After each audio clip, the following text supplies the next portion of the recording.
Welcome back. You're watching and listening to Breakfast with Anne and Martin this morning. Hi.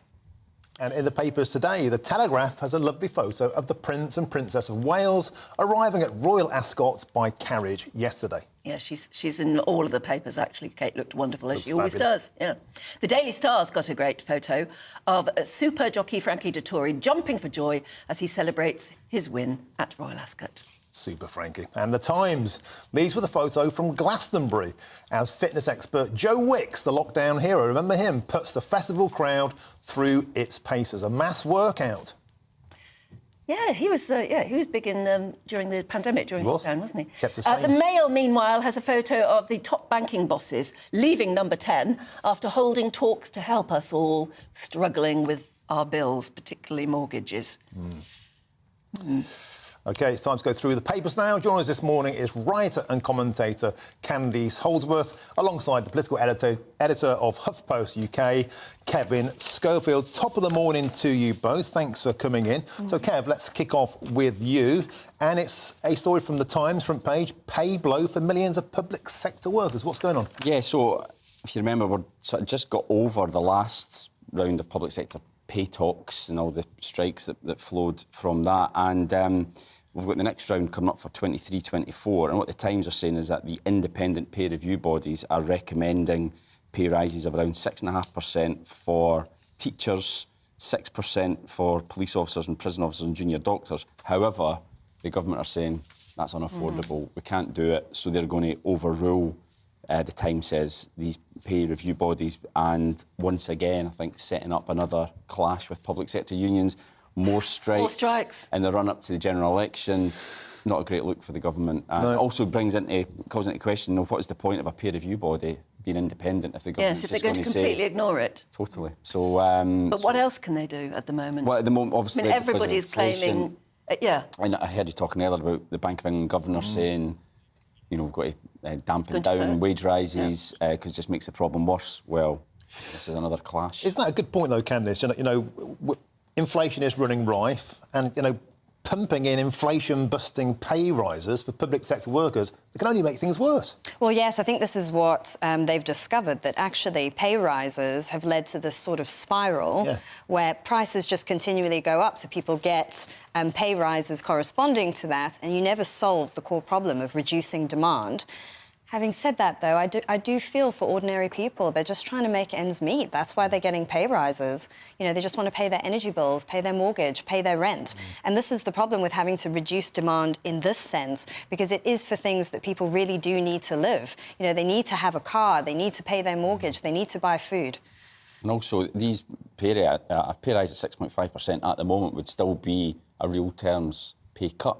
Yes, it still would, yeah. It's at 8.7% at the moment. I mean, well, we've got junior doctors going on the longest ever strike they ever have. Absolutely. Coming up. It just goes on. Can I whiz ahead to the Times and these stories about furries? Yeah. What's going on? This is the business of children identifying as animals and being taken seriously by teachers. Yes, yes. So this is a story in the Times, and it's interesting the way the Times handled this. They didn't totally deny that this is going on, because a lot of people just are incredulous at the idea that children can identify as animals and they're being taken seriously. So this piece has Catherine Birbelsing, the head teacher, who's been very outspoken about this, who says it's a real phenomenon. But then they also considered the fact that a lot of this may be overblown. And we don't know the full extent to which this is going on, because Ofsted have denied that it is happening. They've said they haven't heard any reports of this. What they do mention, which I think is interesting, is the role that TikTok is playing in this and sort of fueling these fads. Exactly, it's fueling. But apparently, and I don't know why we're showing the front page of The Guardian there, actually, we're not talking about that, we're talking about The Times. But apparently, in one instance, a child said, I am a dog. I am identifying as a dog, and I'll hang out with my pack of dogs. He does. I think it's a he.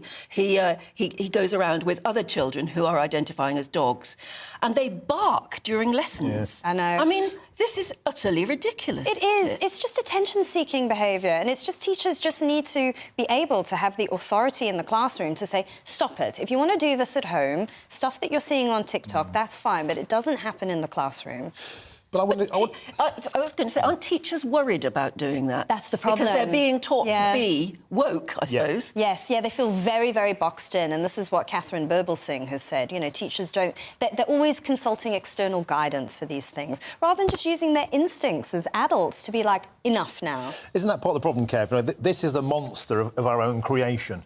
If anybody can identify as anything they want, then children are going to be children. They're going to play with the rules, they're going to mess with your heads, they're going to push boundaries, and guess what? Now we've created a right old situation. Well, I mean, it sounds to me like it's kids at the wind-up. You know what it's like when you were at school yourself. There was always somebody in your class who would hum, really in low-level humming or whistling, and it's like, who's that? No one, sir. No one, sir. You know, it's just a wind-up. Yes. And the interesting thing here, I think, as well, is that Ofsted and the Association of School and College Leaders, they say this isn't a problem at all. It's not being raised as an issue. And if you go through the story, there's no one's been identified as, there's no sort of tangible examples of it. So I wonder whether this is being... Are we all being wound up here? I think so. We have to be careful with that. Like you were saying, like it could be a moral panic.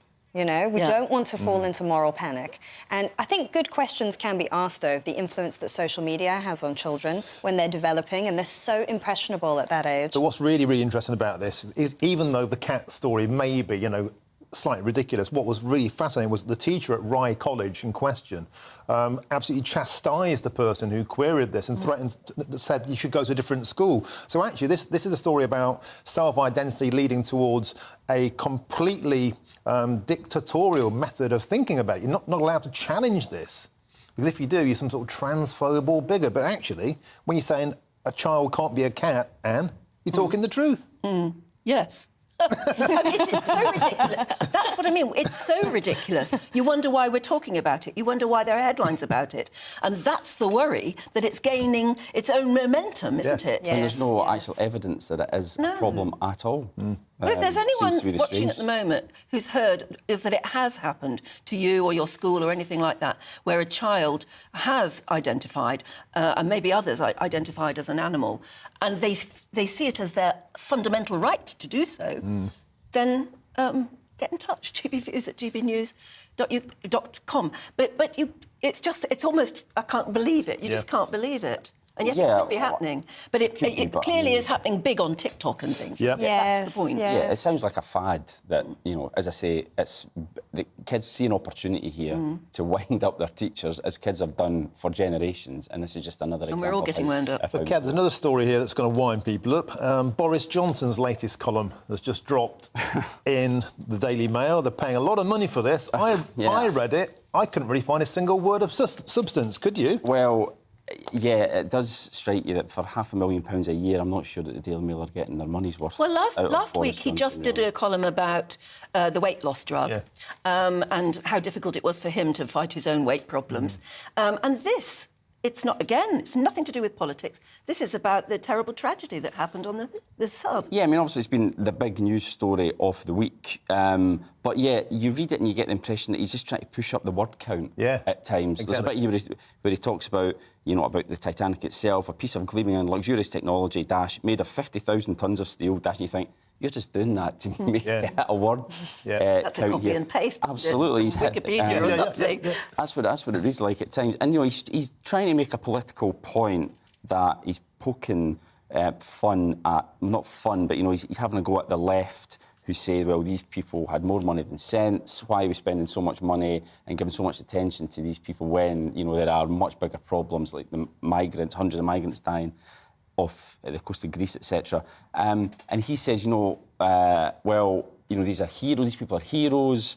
There doesn't need to be any regulation. They are.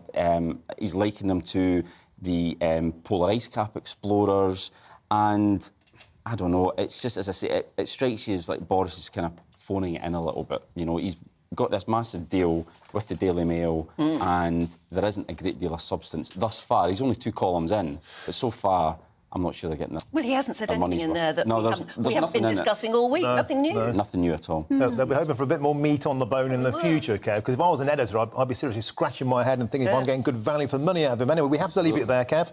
And Candice, thank you so much. We'll see you again in an hour's time.